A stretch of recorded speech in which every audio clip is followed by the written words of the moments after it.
Every Sunday, rain or shine, Mia made her way to the park. It was a ritual, born from a sorrow she kept tucked away. The park held a quiet corner, a weathered bench shaded by an old oak tree. This was their meeting place. Mia and the strangers she would never meet. Mia carried a worn leather bag. Inside lay her burdens, transformed into words on paper. Each week, she penned a letter. No name, no expectations. Just heartfelt words, left for someone to find. These letters were whispers of her soul. They spoke of loss, of the bittersweet ache of missing someone you loved. But they also spoke of hope, of finding light in the darkness. Each Sunday, with a deep breath and a silent prayer, she would tuck the letter under the bench and walk away. Mia never stayed to see who found her letters. It wasn't important.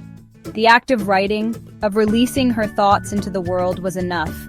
It was her way of keeping a connection alive, a way of saying you are not forgotten. She wrote about everyday joys, the smell of rain on dry pavement, the laughter of children playing, small moments that held a quiet beauty. Sometimes she wrote about her dreams, dreams of a future where the pain softened and a gentle peace settled in its place. Each letter was a tiny beacon sent out into the world, a silent message in a bottle hoping to find a shore. Jonah wasn't looking for anything out of the ordinary. It was a dreary Sunday, the sky weeping a steady drizzle. He ducked under the oak tree for shelter, seeking refuge beneath its outstretched branches. As he settled onto the bench, his hand brushed against something tucked beneath, a folded piece of paper, slightly damp from the rain. Curiosity piqued, he unfolded it. The words, penned in a flowing script, spoke of loss and hope. They resonated with a deep chord within him, echoing his own quiet struggles. He felt a connection, a sense of shared humanity with the unknown writer.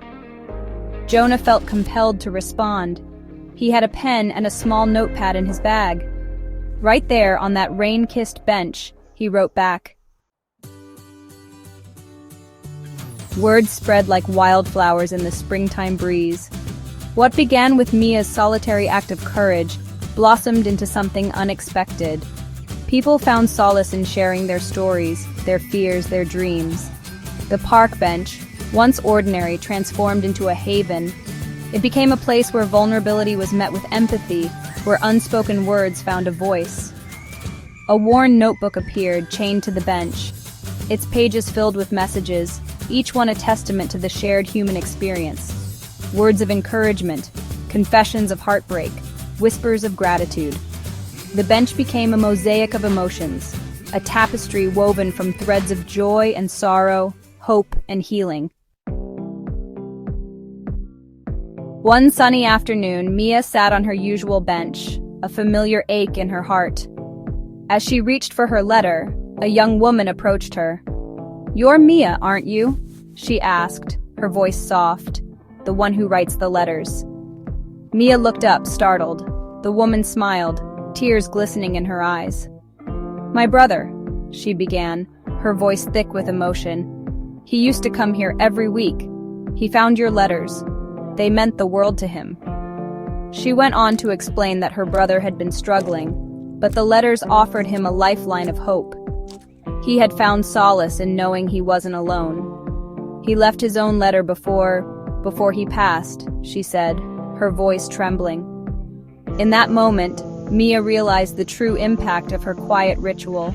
Her personal grief, transformed into words, had sparked a chain reaction of healing, reaching hearts she never knew existed. And for the first time in a long time, a genuine smile touched Mia's lips. The warmth of connection, of shared humanity, spread through her like a beacon of light. She realized that in sharing our stories, in baring our souls, we create a symphony of shared experience. A reminder that even in our darkest moments, we are not alone. What story would you share anonymously with the world?